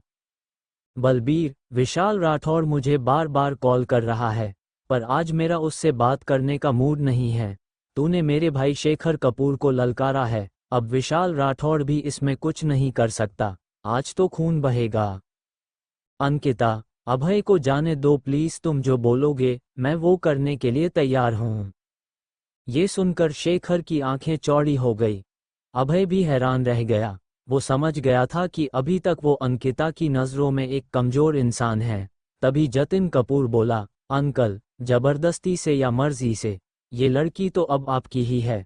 मुझे इस अभय की हड्डियां तोड़ लेने दीजिए। शेखर ने जतिन को हाँ का इशारा किया। जतिन ने एक हॉकी स्टिक उठाई और अभय के पास गया, पर अभय की नज़र शेखर कपूर के हाथ पर बने टैटू पर पड़ी, जिस पर एक लोटस बना था और उसके बीच में एक छोटा सा खंजर बना था। आम लोगों के लिए ये एक नॉर्मल टैटू होता, लेकिन अभय उसे देखते ही पहचान गया था। ये एक mysterious killer organization, red lotus, का साइन था। इसका मतलब शेखर कपूर वेनम ग्रुप से था। वो ग्रुप जो बड़े बड़े बिजनेसमैन, पॉलिटिशियंस, पैसे वालों और सेलिब्रिटीज को किडनैप, ब्लैकमेल करने और मारने का काम करता है, 3 साल पहले इसी ग्रुप ने विशाल राठौड़ की सुपारी दी थी। जतिन कपूर, अभय, तूने इन्हीं हाथों से कशिश को हक किया था और मुझे मारा था, तो इन्हीं को तोड़ने से शुरुआत करता हूँ। जतिन ने हॉकी स्टिक घुमाया और जोर से अभय को मारा, पर ये क्या जो हुआ उसे देखकर सबके मुंह खुले के खुले रह गए। अभय खड़ा था और जतिन कपूर की शर्ट पीछे से फट गई। वो उछलकर पीछे दीवार पर जाकर गिरा, उसके मुंह से खून बहने लगा और वो जमीन पर एक लाश बनकर पड़ा था। किसी को समझ ही नहीं आया कि अभय ने ऐसा कैसे किया। बलबीर कपूर जतिन के पास भागा। जतिन, तू ठीक है ना? अभय, ये क्या किया तूने? अभय, कुछ नहीं, बस एक थप्पड़ मारा था, एक ही में गिर गया, और अगर तुम इसे अगले 2 घंटे में हॉस्पिटल नहीं लेकर गए तो ये मर जाएगा। बलबीर, जल्दी से तुम दोनों इसे हॉस्पिटल लेकर जाओ, इसको मैं देखता हूँ। बलबीर ने अपने आदमियों से बोला और अभय की तरफ बढ़ने लगा। बलबीर, जतिन मेरे बेटे जैसा है, और उसे मारकर तूने अच्छा नहीं किया। अब तू यहाँ से 4 कंधों पर ही जाएगा। अभय, 4 कंधे, इतनी रिस्पेक्ट, रोने का मन कर रहा है। मौत की बात चली है तो मौत जरूर आएगी, पर तुम लोगों की। अभय ने आखिरी लाइन जिस तरह बोली, बलबीर को अपने दिमाग पर एक अजीब सा फोर्स महसूस हुआ। वो खुद को संभाल नहीं पाया और जाकर अपने पास वाली दीवार से टकरा गया। अभय ने तो उसे छुआ तक नहीं था। बलबीर मर गया था या जिंदा था ये बताना मुश्किल था। ये देखकर शेखर कपूर को पसीने आने लगे। वो समझ गया था कि उसके सामने खड़ा आदमी कोई आम इंसान नहीं है और उससे लड़ना नामुमकिन है। शेखर, कौन हो तुम? अभय, बताता हूँ, 1 मिनट रुक। अभय ने अंकिता की तरफ देखा, जो शॉक्ड होकर उसे ही देख रही थी। हालांकि वो पहले अभय के लिए डर रही थी, लेकिन जिस तरह उसने एक ही पंच में जतिन को ढेर कर दिया था, उसे उस पर कॉन्फिडेंस आने लगा था। अभय उसे देखकर मुस्कुराया। अभय, अंकिता आंखें बंद कर लो, और मैं कहूं तभी खोलना। औख। अंकिता के दिमाग में सवाल तो था, लेकिन उसे पूछने की उसकी हिम्मत नहीं थी, इसलिए उसने अभय के कहते ही आंखें कसकर बंद कर ली। अभय ने अंकिता को आंख बंद करने के लिए कहा और शेखर कपूर के बिल्कुल नजदीक जाकर अपनी अलग लैंग्वेज में बोला, रेड कार्ड और ब्लू कार्ड। शेखर अभय के मुंह से ये सुनकर दंग रह गया। शेखर, ब्लू कार्ड इसलिए मुझे कुछ करने का सोचना भी मत, वरना वेनम्स तुम्हें नहीं छोड़ेंगे। लेकिन तुम ये सब कैसे जानते हो? कौन हो तुम? अभय, तुम्हारे लीडर का बेटा, रेड कार्ड होल्डर राहुल याद है? नर्क में जाकर उससे पूछना, उसे पता है मैं कौन हूँ। राहुल का नाम सुनते ही शेखर की आंखें फटी की फटी रह गई। उसे एहसास हो गया था कि उससे बहुत बड़ी गलती हो गई है, लेकिन तब तक काफी देर हो चुकी थी। अभय ने शेखर कपूर की कमर पर लगा खंजर बाहर खींचा और अगले ही पल उसकी गर्दन से खून की नदी बहने लगी। अब भी उसकी आंखों में डर और सवाल दिखाई दे रहे थे। वेनम्स राहुल की मौत से शौक में थे और इस बात से अनजान थे कि उसे अभय ने मारा था। अभी जो हुआ, उसे देखकर पीछे खड़े 40 आदमी खुद पीछे हट गए। किसी में भी अभय से भिड़ने की हिम्मत नहीं थी, और वैसे भी अभी उन्हें इंस्ट्रक्शन देने वाला कोई बचा ही नहीं था। अभय अंकिता के सामने गया और उसके कानों को अपने हाथों से ढक दिया। अंकिता की धड़कनें बढ़ गई थी। हालांकि वो एक बोल्ड लड़की थी, लेकिन अभी उसका दिल जोर से धड़क रहा था। अभय, बलबीर कपूर को हॉस्पिटल पहुंचा दो, फिर आगे इस मैटर को ये कैसे संभालता है, इसकी मर्जी। अभय ने अंकिता को खड़ा किया। अंकिता महसूस कर पा रही थी कि उसे अभय ने हक किया हुआ है। उसने अपने हाथ अभय के कंधों पर रख दिए। अभय ने उसे आंखें खोलने के लिए कहा। आंखें खुलते ही उसे अभय का चेहरा दिखा। अंकिता उसमें ऐसे खोई कि उसे कहीं और देखने का होश ही नहीं रहा। अभय उसे इसी तरह बाहर ले गया। किसी भी आदमी ने उन्हें रोकने की हिम्मत नहीं की।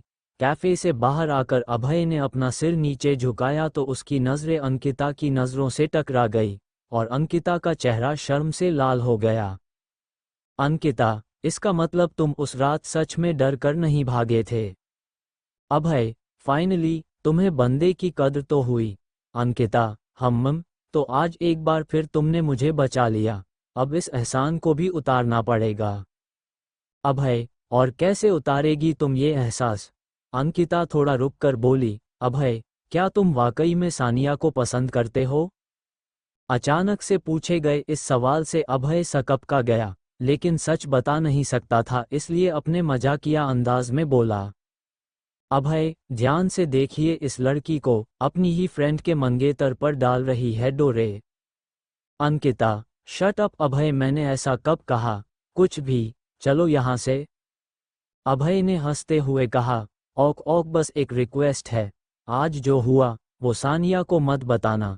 मैं नॉर्मल इंसानों की तरह रहना चाहता हूँ, इसके बारे में लोगों को ना ही पता चले तो बेहतर है। Ankita, okay done. दोनों कार में बैठे और अंकिता कार चलाने लगी। उसे इतना शांत देखकर अभय सोचने लगा, कोई और लड़की होती तो डर से पागल हो जाती, और एक ये है, इसे देखकर ऐसा लग रहा है जैसे कुछ हुआ ही ना हो, इतना जल्दी नॉर्मल हो गई। मेंटली और फिजिकली कितनी स्ट्रांग है ये। नाइट वॉचमैन बनने की सारी क्वालिटीज़ हैं इसमें। पूछूं क्या? नहीं, अभी नहीं, बाद में पूछता हूँ। कार चलाते हुए अंकिता भी बार बार अभय को देखती रही। उसे समझ आ रहा था कि क्यों सानिया अभय को लेकर इतनी क्यूरियस है। ये आदमी धुंध की तरह है, जिसके पार देख पाना नामुमकिन है। दोनों सानिया के ऑफिस पहुंचे। सानिया ने अंकिता को देखते ही उसे गले लगा लिया। सानिया, अंकिता, तू ठीक है ना? अंकिता, मैं बिल्कुल ठीक हूँ सानिया। विशाल अंकल ने उन्हें फ़ोन कर ही दिया था। फिर अभय वहां आ गया, ये जानकर कि इसे अंकल ने भेजा है। उन लोगों ने मुझे छोड़ दिया, और अब वो मुझे फ्यूचर में कभी परेशान भी नहीं करेंगे। सानिया, थैंक्स अभय, तुम अंकिता के लिए वहां गए। अभय सानिया को देखकर मुस्कुरा दिया। विशाल राठौड़ जानता था कि अंकिता झूठ बोल रही है, क्योंकि बलबीर ने तो उसका एक भी कॉल नहीं उठाया। अंकिता केवल और केवल अभय की वजह से सेफली लौटी थी, लेकिन वो इस मैटर को खींचना नहीं चाहता था, इसलिए चुप ही रहा। न उसने अभय से कुछ पूछा और न अंकिता से। वहां दिल्ली के एक बड़े हॉस्पिटल के इमरजेंसी रूम में बलबीर कपूर का ट्रीटमेंट चल रहा था। कुछ देर बाद उसका एक आदमी उससे मिलने आया और बोला, सर, उस अभय का अब क्या करना है? बलबीर, उल्लू दे पट्टे, अब भी ये सवाल पूछ रहा है? आज जो हुआ वो देखा नहीं तूने? सबसे पहले तो शेखर की लाश को कहीं ठिकाने लगा। मैं मामले की कोई इन्वेस्टिगेशन नहीं होने दूंगा। किसी को कभी पता ही नहीं चलेगा कि शेखर कहाँ गया। और अगर तुम लोगों को जिंदा रहना है तो आज जो हुआ उसे भूल जाओ।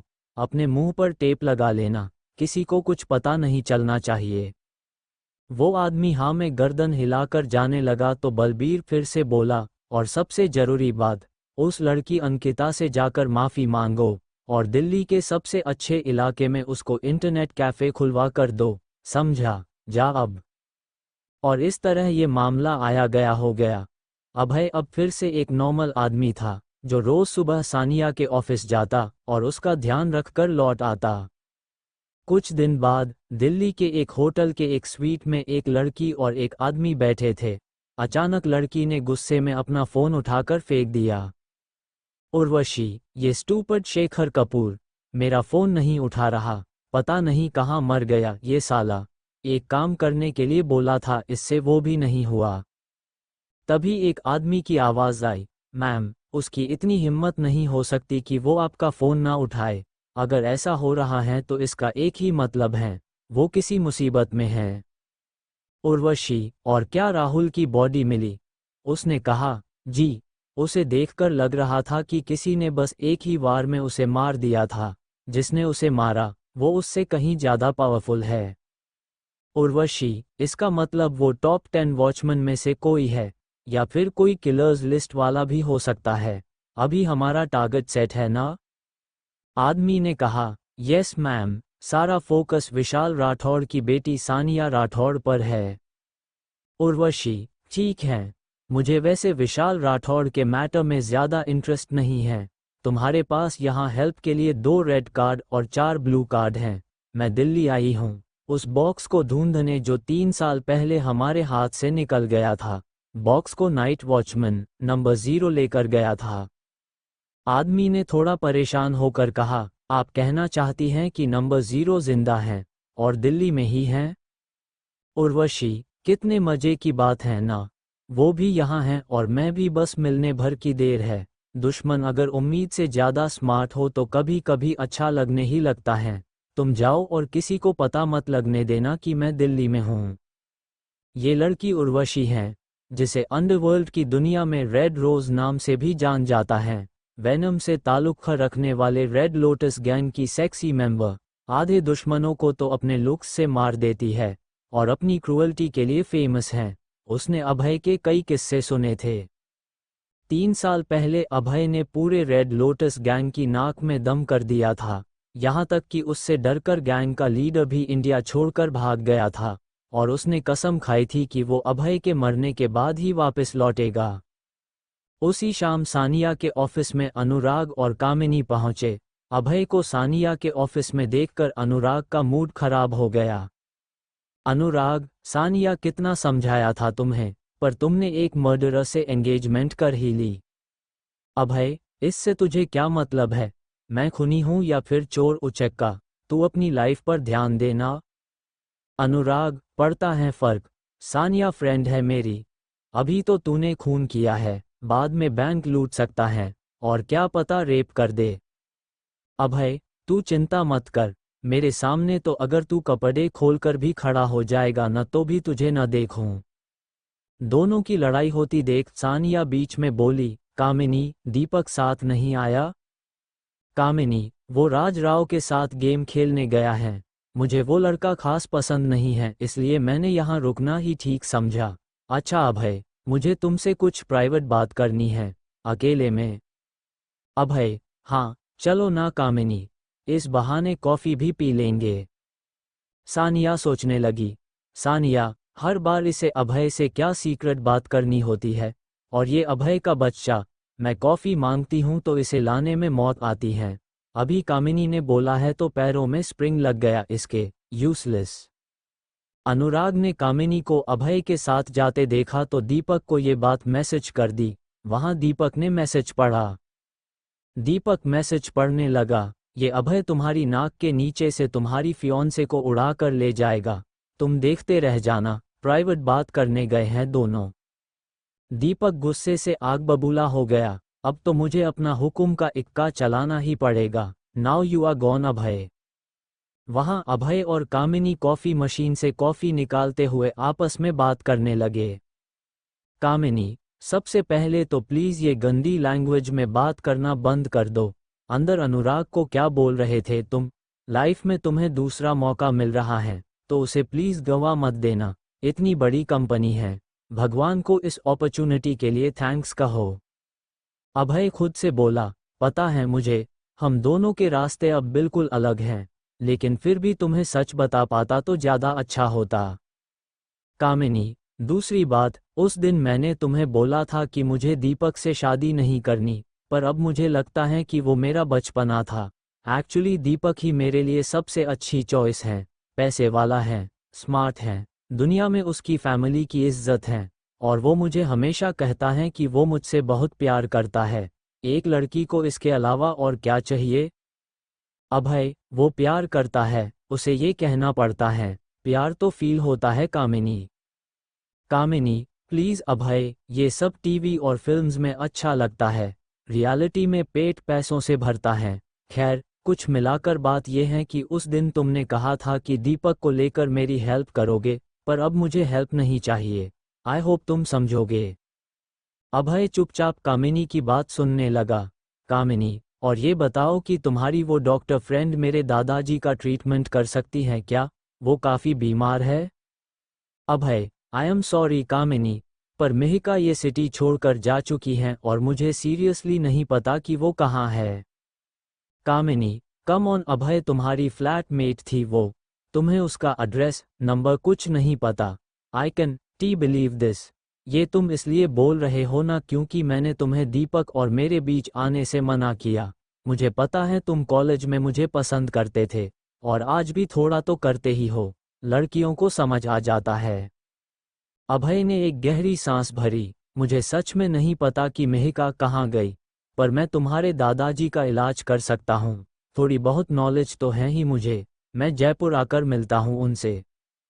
कामिनी, नहीं नहीं, तुम मत आना, वो दादाजी तुमसे अब तक गुस्सा हैं, उन्हें लगा था तुम शरीफ हो पर। कामिनी बोलते बोलते बीच में ही रुक गई। कामिनी, सॉरी अभय, मुझे तुम्हें हर्ट नहीं करना था, पर पास्ट को मैं बदल नहीं सकती। अभय के दिमाग में कई बातें चलने लगी।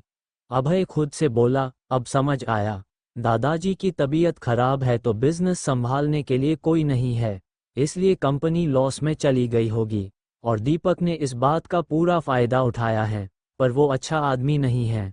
भले ही मेरा कामिनी के साथ कोई रिश्ता नहीं है, पर ह्यूमैनिटी के नाते इसे दीपक से बचाना चाहिए। अभय ये सोच ही रहा था कि तभी उसने देखा कि ऑफिस में हर कोई उसे घूर रहा था। कामिनी, अभय, चले वापस। अभय कामिनी के साथ सानिया के रूम में लौट आया। जब उसने वहां लगे टीवी पर आ रही न्यूज़ देखी तो उसे समझ आ गया कि हर कोई उसे अजीब तरह से क्यों देख रहा था।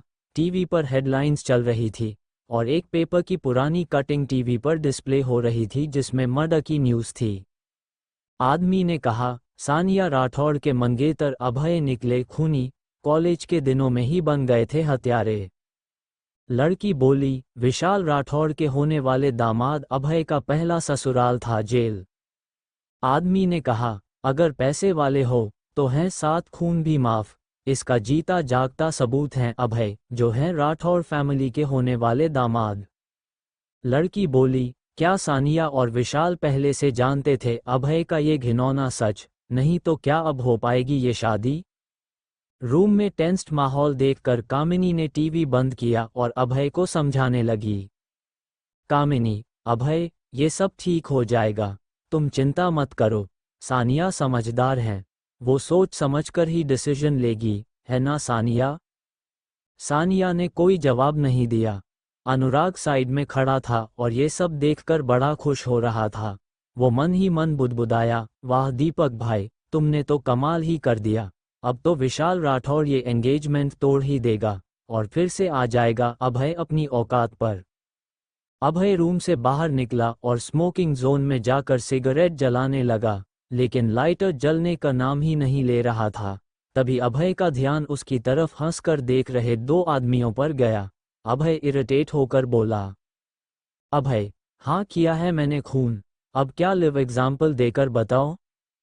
विशाल, सब लोग अभी जाओ यहाँ से। ये विशाल राठौड़ की आवाज़ थी, जिसे सुनते ही सब सिर झुकाकर वहां से चले गए। विशाल ने अभय का सिगरेट जलाया। विशाल, रोज पीते हो? अभय, केवल स्ट्रेस में, जो साल में 1-2 बार ही होता है। विशाल, ये अमीर होने का एक साइड इफेक्ट है, जलन और कंपटीशन में लोग कुछ भी करते हैं, तुम ध्यान मत दो। अभय, पर कैसे? इससे आपका नाम भी जुड़ा है, और सानिया का भी। चलो आप तो जानते हो कि सब ड्रामा चल रहा है, पर सानिया, वो तो ये डिजर्व नहीं करती। विशाल, इतना ज्यादा मत सोचो, 5 दिन का नाटक है ये सब, फिर सब शांत, मीडिया को कोई और चटपटी न्यूज़ मिल जाएगी। अभय, एक बाप अपनी बेटी की प्रोटेक्शन के लिए क्या कुछ नहीं करता, आप इतनी बुलशिट को झेल रहे हो। विशाल, तुम भी झेल जाओगे, मेरी बात मानो, सानिया के पास वाले विला में शिफ्ट हो जाओ, मीडिया का वहां आना अलाउड नहीं है। अभय ने कुछ सोचकर हाँ कर दिया। अभय विला में अकेले नहीं रहना चाहता था, इसलिए उसने मनोज को भी वहां अपने साथ रहने के लिए मना लिया। वो मीडिया से बचते हुए अपना सामान लेने अपने घर पहुंचा। जल्दी से सब समेटकर वो जा ही रहा था कि उसे वो दिखा जो उसे नहीं देखना था। रेणुका उसे आवाज लगाती हुई भागी चली आ रही थी। अभय विशाल राठौड़ के एक बार कहने पर ही मान गया था, क्योंकि वो रिया और उसकी फैमिली को बार बार नहीं देखना चाहता था। रेणुका, अभय, न्यूज़ देखी मैंने, तुमने वाकई में किसी का खून किया था, और ये सामान, कहीं जा रहे हो तुम? अभय, आपको क्यों इंटरेस्ट है मेरी लाइफ में? और न्यूज़ बिल्कुल सही है, एक और खून करूं उससे पहले जाइए यहाँ से। पर रेणुका टस से मज ना हुई। रेणुका, मेरे पास तुम्हारे लिए एक ऑफर है, देखो अब तुम्हारे नाम पर दाग तो लग चुका है, तो अब तो तुम्हारी सगाई टूट ही जाएगी, पर तुम हमारी फैमिली का हिस्सा रहे हो तो मैं तुमसे मुंह नहीं मोड़ सकती। हम घर के पेपर्स में तुम्हारा नाम भी जुड़वा देंगे, तो घर तुम्हारा भी रहेगा और हमारा भी। अभय हैरान होकर रेणुका को देख रहा था। 2 पैग लगाकर आई हो आप? सब चाल समझता हूँ आप लोगों की। घर संभालने के पैसे नहीं हैं तो अब ये नया पैंतरा आजमा रही हैं। बोल्ड लेटर में इडियट लिखा है क्या मेरे सिर पर? मेरे ही घर में मुझे मेंबर बन रही हैं। ये हरकतें बंद कर दो, वरना छत भी नहीं बचेगी तुम्हारे रहने के लिए। रेणुका हार कर लौट गई थी। अभय और मनोज विला पहुंच गए थे। विला दिल्ली के सबसे पॉश इलाके में था। सामान अंदर रखते हुए मनोज बोला, अभय तूने मर्डर भी ट्राई किया है? अभय, मनोज आज मत पूछ यार, आज थक गया मैं। कल बात करेंगे। और डर मत, तू सेफ है। मनोज, अभय, तेरे लिए तो वैसे भी जान दे सकता हूँ यार, तुझसे क्या डरना। और अभी तो पहले वाली बीवी ने जान खा रखी है। पहले पैसे नहीं थे तो छोड़कर भाग गई। बेटे का ध्यान भी नहीं रखती थी, पर अब जैसे ही पता चला कि मेरे पास पैसे आ गए, बच्चे का इलाज हो गया, तो आ गई प्यार और हक जताने। अभय, तू उसके जाल में मत फंसना, मैं देखता हूँ क्या कर सकता हूँ। अभय ने इतना बोला ही था कि उसे किसी के आसपास होने का एहसास हुआ। अभय झट से बाहर गया। उसने घर के चारों तरफ देखा और आस पास के इलाके में भी, पर वहां कोई नहीं था। अभय, मुझे वहम तो नहीं हो सकता, कोई तो आया था यहाँ, पर कौन? अगर आप लोग इस कहानी का अगला भाग सुनना चाहते हैं तो जल्दी से मेरे चैनल को सब्सक्राइब करें और मुझे बताएं कि आपको यह कहानी कैसी लगी।